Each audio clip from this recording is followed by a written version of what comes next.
Hi everyone, Aaron here for Zollotech. An iOS 26 Public Beta 1 or Beta 4 re-release and iOS 18.6 RC or release candidate have been out for a few days at this point. I thought we'd talk about a full assessment and talk about what the experience is like on both of them. Many of you have been asking for a more focused video, and I gave it a little bit more time on the YouTube community poll on the post page. At the time of this video, you can see there's 19,000 votes and 235 comments. I've gone over all the different comments to see what the experience is like for everyone, and also be sure to stick around toward the end of the video where I'll read some of your comments as well. Now, of course, at this point in time, everyone really is kind of sick of iOS 18.5 if you've been having issues with it. iOS 18.6 RC seems to fix most of those issues. In fact, the good news is that even on older devices, many are saying that this update is smooth and has great battery.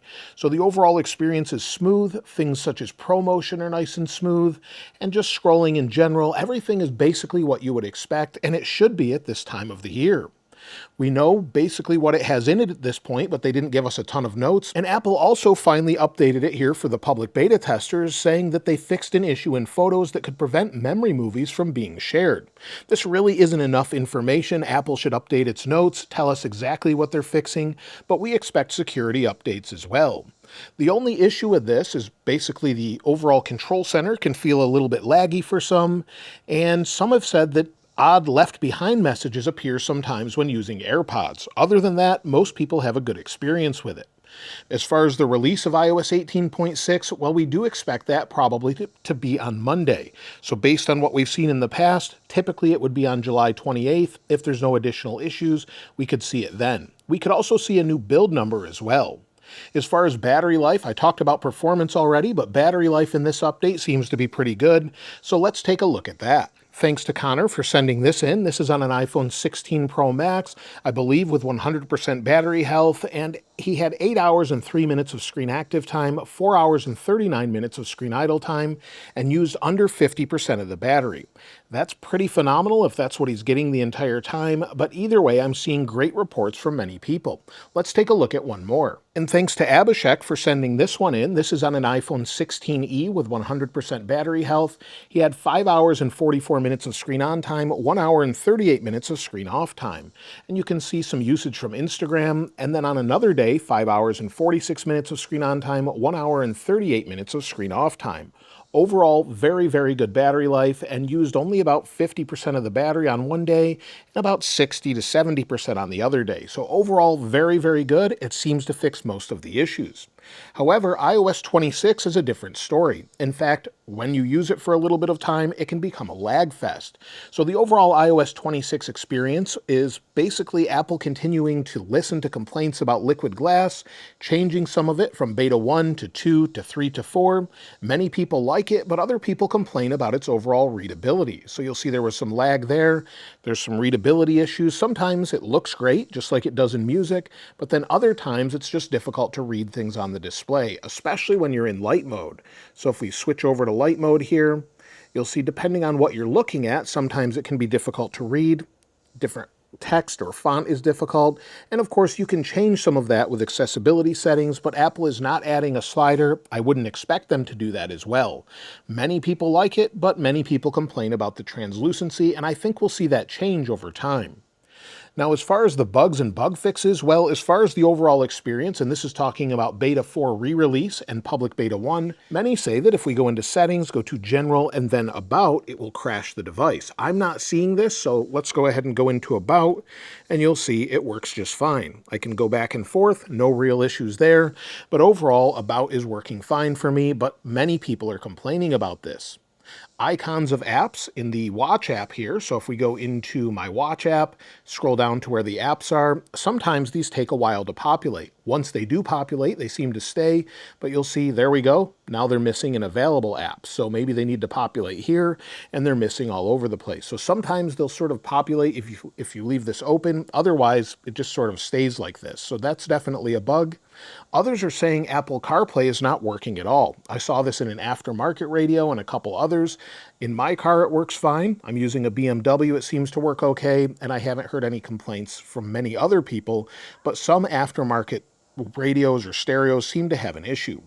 Charging is still an issue for some, and this time around it's a little bit odd. If you're using a 5-watt charger, some people are saying that the charger itself will just not charge properly. Others say it starts and charges like normal and then stops, and that's on a normal charger. Thankfully, I haven't seen this myself, but some people are saying that they are. A reboot typically fixes this. Also, there's some deleted messages. If you're using the message app, maybe you've deleted some. Some people are saying they're reappearing after installing the public beta, so that's definitely an issue for some. Sometimes motion or wallpaper can freeze when you're on the lock screen. So if we're here on the lock screen, sometimes the dynamic wallpaper could freeze, sometimes the animations freeze, and hopefully those bugs aren't too loud in the background. But either way, we are outside. It's very hot outside. You'll see 98 degrees Fahrenheit, so that's a good time to actually test the heat of the device as well, as we're at near to full brightness. So you can see that here. But we'll continue to talk about the issues and then check heat in a moment. Also, people are saying sometimes it's slow to unlock. So if we go to unlock the device, you'll see it didn't unlock properly that time. Let me try it again. We'll unlock like normal. There we go. Some people are saying it stays on the lock screen. And also people are having random resprings still. I had this happen to me. I plugged in the device, used it, unplugged it, and then it respringed. So sometimes there's odd issues throughout, whether that's going into the camera, having some odd issues here or there, or just having it respring altogether. Sometimes you'll see some weird things happen throughout the OS. Specifically with the camera, some people are saying in night mode, if you're using night, sometimes it has sort of a green overlay that shouldn't belong there. Also, people are saying they've had issues with YouTube. Personally, I've had an issue where YouTube is just a blank screen or black. I'll have to close it, go back into it. But other people are saying that it reduces the size of the video. I've actually seen this on the Vision Pro where the size of the video isn't proper in YouTube at all. So there's definitely some odd issues there. And of course, third-party apps are not updated just yet. Also, gaming performance is particularly bad. So if you're using games on the device, sometimes it's just very slow and laggy because not everything is optimized at this point. You'll also see my fitness widget isn't filling out anything. If we go into it, give it a second to load. There we go. It's starting to count things. It should count my steps from my Apple Watch, but you'll see nothing's there. So it's not filling in properly. I've also heard some issues with connectivity, in particular with AirPods. Now, we do have that new AirPods beta, and people are saying the overall connectivity is okay, but then sometimes it just won't connect. Or in my case, I was using it with the Mac, with the new AirPods beta, and while it connected, I was editing a video, and all of a sudden the audio cut out. So I disconnected them, and it worked fine through my Mac speakers, but then I had to put them back in the AirPods case, take them out again, and then it worked again. So there's some odd issues there with AirPods. Now, as far as device-specific issues, well, I looked through all of your comments, and basically you're saying that there was nothing notable on older devices with iOS 18.6. In fact, everyone said that it was great, even on the iPhone XR. However, on the iOS 26 updates, many people were saying the opposite, where iPhone 16 Pro, any iPhone 16 model basically was working fine. However, older devices were seeing much more lag throughout the system. However, I've seen a lot of lag myself throughout. So that's something I'm experiencing, and it just seems to get slow and heat up for no reason. So overall performance, like I mentioned, is great on 18.6. First, let's check battery life, then we'll take a look at performance, heat, and thermals. So on this device, I've been using this full time on iOS 26 Beta 4 re-release and all of the different betas. You'll see my battery health is currently at 96%. It dropped another point, and we have 276 cycles. That's not because of the beta as far as directly, but it is because of the beta because it's using a lot more power and cycling the battery a lot more, and there's a lot more heat. As far as the overall battery usage, you'll see here that yesterday I had 82% of my battery used here and only got 3 hours and 13 minutes of screen active time, 5 hours and 34 minutes of screen idle time. The day before, 5 hours and 39 minutes, and I had to plug it in. Today so far, 2 hours and 57 minutes. So it's doing better as it's continuing to finish things in the background. However, another thing I wanted to mention is the new power mode options. I've found that with adaptive power on, while that helps a lot, it does seem to slow the phone down and dim the brightness quite a bit when you're outside. So if you have this turned on, it can dim the display and make it difficult to see. But then again, the phone is getting hot, keeping that display bright and everything else. So overall performance generally is good right away, but then it seems to deteriorate over time. We'll have hot phones for no reason. Right now it's getting quite hot, even though it's hot outside.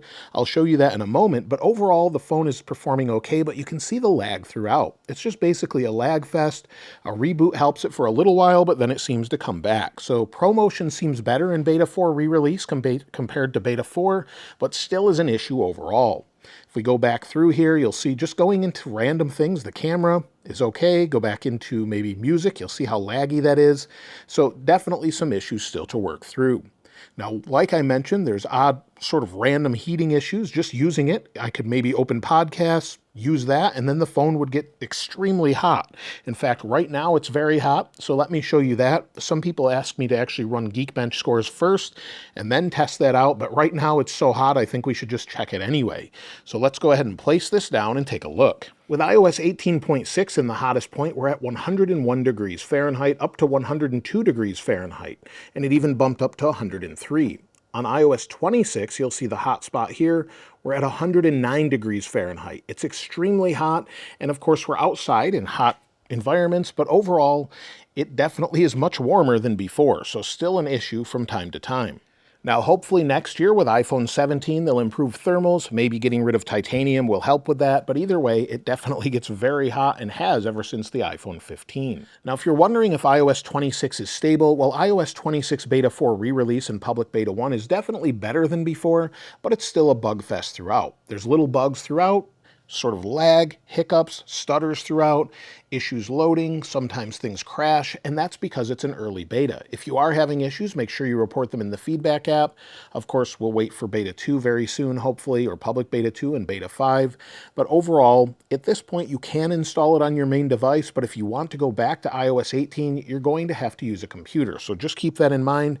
It's not that easy to downgrade. Now, as far as what you had to say about the overall OS, let's go ahead and take a look at some of your comments. Shubjoshi6209 said, iOS 18.6 RC on my 15 Pro. The experience is flawless. It was great on 18.5 with no complaints, but 18.6 is just smoother all around with actual better battery life. Glad Apple figured out iOS 18 at the end. Andy Schuler Vlog said, iOS 18.6 RC is the best on my iPhone XR and the battery life is amazing. Can't complain about that. Quad Rider Honda said, iOS 18.6 RC is the best yet on 16 Pro Max. Having fantastic battery and everything is working well. Even cellular data is much better than it has been. Also, it's very, very smooth. MD said, iOS 26 public beta, love it. Have tested a few features including call handling and it's great. Siri is also better at tasks and messages. Ruben Demarez 3281 says, iOS 26 public beta, very bad beta software compared to other versions.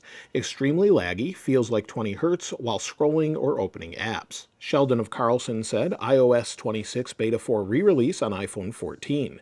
Still laggy when unlocking and some YouTube videos play sound only until I restart them. Battery has improved somewhat, where I still have 85% charge by 3 p.m. Otherwise, I can't complain. Commentary said, everything's smooth so far. I'm on iPhone 15 Pro, loving the auto mixing on Apple Music. East Universe 152 said, it's been 24 hours since I installed iOS 26 Public Beta 1 on my main device, iPhone 13. The first few hours after the update, the battery drained like crazy, but just charged it twice in the last 24 hours, and now the battery is awesome, and I'm loving this new design. Katie Slickenmeyer T70 said, on iOS 26 public beta, and my battery life has actually improved from the iOS 18.5.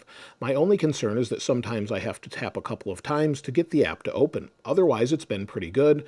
Oh, and on my daily device, and it's the 16 Plus. Sean G4886 said, I took the plunge and downloaded iOS 26 on my daily driver 14 Pro last night, and I have to say I'm absolutely in love with this update. The phone definitely got warm for the first couple hours, and I also had a bad glitch with the camera app constantly trying to do night mode, or night sight, but after a power cycle and opening and closing the camera 2 to 3 times, it fixed itself. It's clear that while the new features and design of iOS 26 are exciting, the stability and optimizations are still a work in progress, which is typical for beta software. So if you want the smoothest and best battery life, stick with iOS 18.6 for now. Otherwise, you can try it out, but just be aware that there's going to be bugs. As far as iOS 26 Beta 5 and iOS 26 Public Beta 2, it's possible we could see that this coming week, but more likely to see it the following week.